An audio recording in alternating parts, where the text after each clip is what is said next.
Alex sat in the holding cell, staring at the cold iron bars in front of him. The world had already sentenced him. The system had marked him as guilty, not because of what he had done, but because of who he was, a black man in a country that never cared for people like him. But now, a white attorney, Robert Hayes, had to step into his world, one filled with prejudice, anger, and hopelessness. Little did Robert know that this case would change not just Alex's life, but his own as well. Robert Hayes had never seen Alex before, but he had already made up his mind about him. To Robert, Alex was just another young black man accused of a crime, a thug with no future, no hope, and no chance. But when he walked into the prison to meet Alex for the first time, he was struck by something he didn't expect. There was a calmness in Alex's eyes, a kind of resignation, but also a quiet determination. Alex didn't speak immediately. He looked up at Robert as if sizing him up. Finally, after a long silence, he spoke. "You don't want to help me, Mr. Hayes. You don't care about me or the truth. You're just doing this because it's your job." Robert's heart skipped a beat.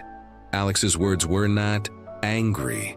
They were just the painful reality of a man who had been abandoned by society. Robert shrugged, trying to keep his composure. "I'm not here to judge you. I'm here to defend you." But even as he said those words, he didn't believe them. To Robert, it was all just a business transaction, a case to win, nothing more. As the days passed, Robert went through the motions of defending Alex, but deep down, he was convinced of Alex's guilt. He saw Alex as just another statistic, another young man who had made bad choices. But as he began to review the case more closely, he discovered discrepancies in the evidence. The witness testimony was unreliable, and the prosecution ignored crucial pieces of evidence. One night, as Robert dug deeper into the case files, he stumbled upon something unexpected. A witness had claimed to have seen Alex at the scene, but when Robert interviewed the man, the witness was clearly lying. The prosecution had paid him off. As Robert sat in his office, the weight of the truth began to settle in. Alex wasn't guilty. He had been framed. But more than that, Robert realized something far more profound. The system was rigged. It wasn't just Alex who was being wronged. It was an entire group of people. The realization hit him hard. He had spent years defending people with power. But now, for the first time in his career, he was standing on the side of justice, not privilege. He couldn't go back now. In the courtroom, Robert's defense of Alex took a different turn. No longer motivated by his career or the need to win, Robert fought with a passion that shocked everyone.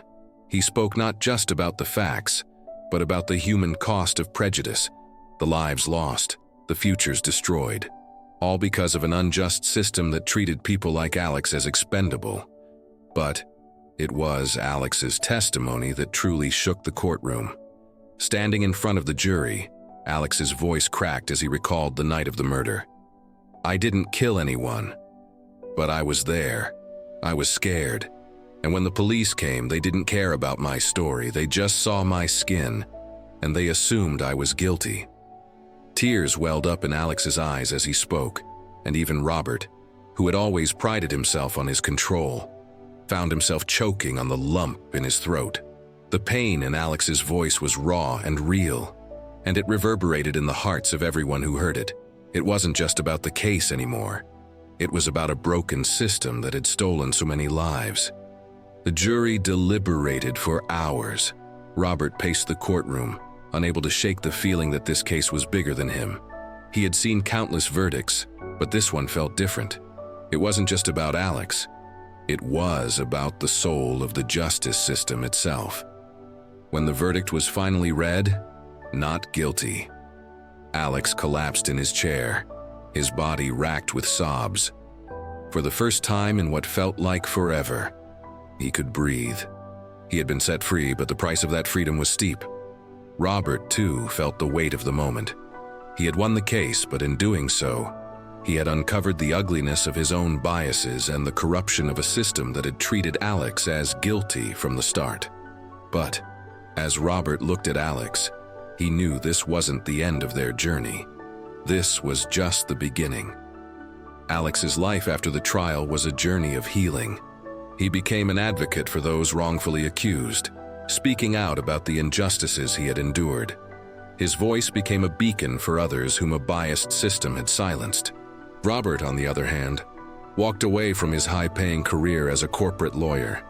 He couldn't continue to defend the powerful when he had seen the damage done to those like Alex. Robert began to defend those who had no voice, those who had been forgotten by society. In the end, both men had been changed forever. Alex had found freedom, but Robert had found his conscience. Together, they had fought not just for justice, but for the truth. In doing so, they had shattered the chains of prejudice that had bound them both. As the years went by, Alex and Robert remained in touch. Their lives had taken different paths, but they both knew that their connection had changed them in ways they couldn't explain. The story of Alex's trial was one of struggle, but it was also one of hope.